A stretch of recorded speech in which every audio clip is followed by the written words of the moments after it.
The next Jurassic Park movie will be coming out on July 2nd of 2025. The story picks up just a few years after Jurassic World Dominion, where most of the dinosaurs have now taken up residence around the Earth's equator, and a new mission to secure DNA from 3 of the most colossal species could lead to something that will have life-saving benefits to the human race. But the real hook of this new movie comes from an interesting bit of information at the end of the officially released synopsis, which reads that a covert team on the expedition will come face to face with, quote, a sinister, shocking discovery that's been hidden from the world for decades.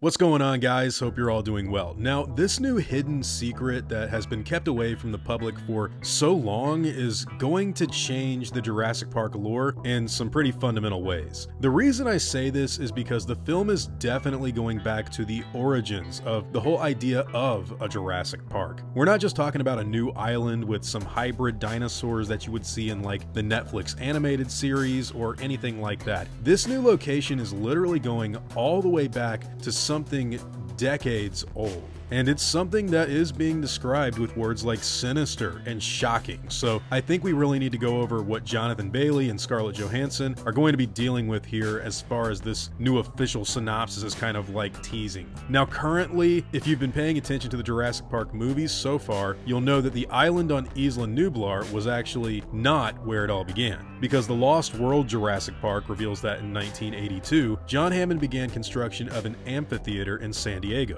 This original location was going to be the very first Jurassic Park, but he abandoned it in favor of the island resort scene in the first movie, which again, if you pay attention to the lunch scene made for Jurassic Park investors, that was supposed to grow into large, luxurious locations all over the planet, with Jurassic Park Europe, Jurassic Park Nublar, Jurassic Park blah blah blah. It was going to get bigger and bigger, like a chain for InGen to manage. But even before all of that, we know that Isla Nublar was also not the place where all of the dinosaurs were originally cloned, because again, in The Lost World, this movie also tells us that Site B, Isla Sorna, was the factory floor. The animals were bred there and then nurtured for a little while until they would be moved over into Jurassic Park. Now, this new movie, Jurassic World Rebirth, is claiming to introduce some pretty bold things into the timeline of the franchise that may or may not have something to do with some really wild reveals depending on what they end up being. So far, the only other thing we've heard of that took place before the cloning of dinosaurs on Site B would be where John Hammond and Benjamin Lockwood first extracted DNA from amber, which was in Northern California at the Lockwood estate. This new island from Jurassic World Rebirth, all of the InGen equipment on it, and the fact that there is some kind of secret that's been hidden away for literally decades. Look, guys, this is going to be a very big deal because it's kind of putting something into the franchise that we've never heard of before, but also letting us know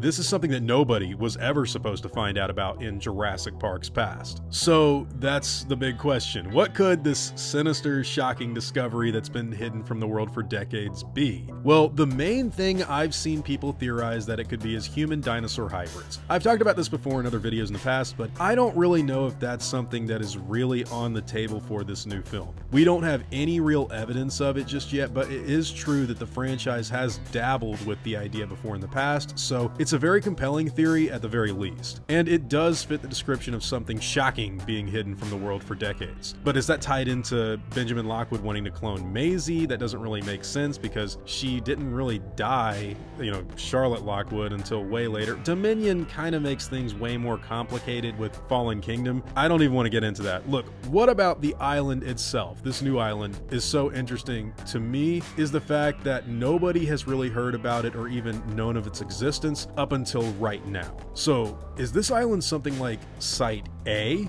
if that's not Nublar or San Diego? Or is this Site C, if that's not Nublar? Like, the only official location with a name like that is Isla Sorna in the movies, by the way. That's Site B. So Site A and Site C in the live action films have never been officially revealed. So we could be looking at something interesting here. But again, what were they doing over there? And how did they even keep this hidden away for so long? Well, look, one of the things that I think could really help give us a good idea at what's going on here is the inclusion of David Koepp. Now, the return of this screenwriter is big for the Jurassic Park movies because he actually wrote the first two, Jurassic Park and The Lost World, way back in the 90s, and there is an early draft of The Lost World Jurassic Park where there's this whole secret being hidden from InGen, even internally within the company. And look, I think this would still make for a great reveal in a new future story. So I talked about this recently in one of my hour-long videos on Jurassic Park canon and lore, and it's the one that focuses on unmade movies I released back in June. But just to skip to the point, there's this whole section of an unmade version of Lost World that opens with a Japanese fisherman pulling up a dinosaur carcass in a fishing net before Peter Ludlow scans over some satellite images of a new island that he didn't even know the company was in control of. This island in the script is Site B because it's the Lost World, but what if some of this stuff that was never used in the final film has been repurposed and reformatted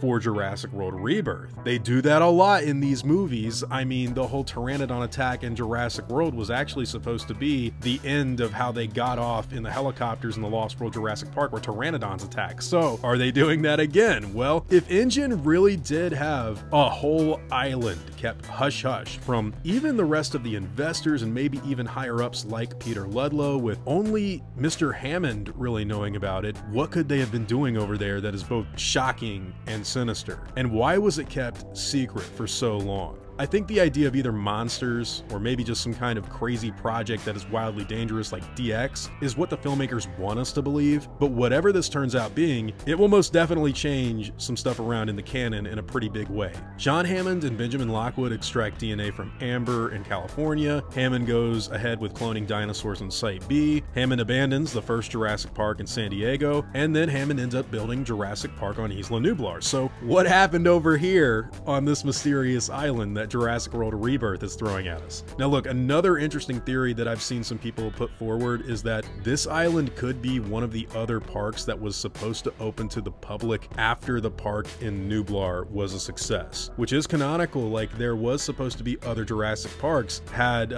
Nedry not screwed everything up in the first movie, which could explain why there's already so much InGen stuff over there on the new island and why it was left abandoned for so long. Maybe it was just supposed to be one of the other Jurassic Parks that was going to go online if Alan Grant, Ellie, and Ian Malcolm had signed off on the park in '93. But what kind of shocking and sinister discovery was over there? Was it some kind of brand new dinosaur species or group of species that were deemed too vicious for the park that maybe broke out before and tore the place down before even the Nublar incident of '93, and Hammond just made it real hush-hush and told nobody about it? Does it have anything to do with the embryonics building in Jurassic Park 3, or is it something to do with the amalgam testing in the Spinosaurus? Is it connected to the work of Dr. Wu that, you know, he was doing on the Indominus Rex? Or is this really something we have no solid clues about just yet and is going to be so crazily shocking that it's just a part of the series we literally have to wait and see? Personally, I would love to see the amalgam testing worked into the Jurassic Park lore, because Jurassic Park 3 does mention that Spinosaurus was never on InGen's officially released list of animals that they cloned. So if they were doing some more stuff off the books and maybe something crazy happened that they don't want anyone to know about, either a disease or some sort of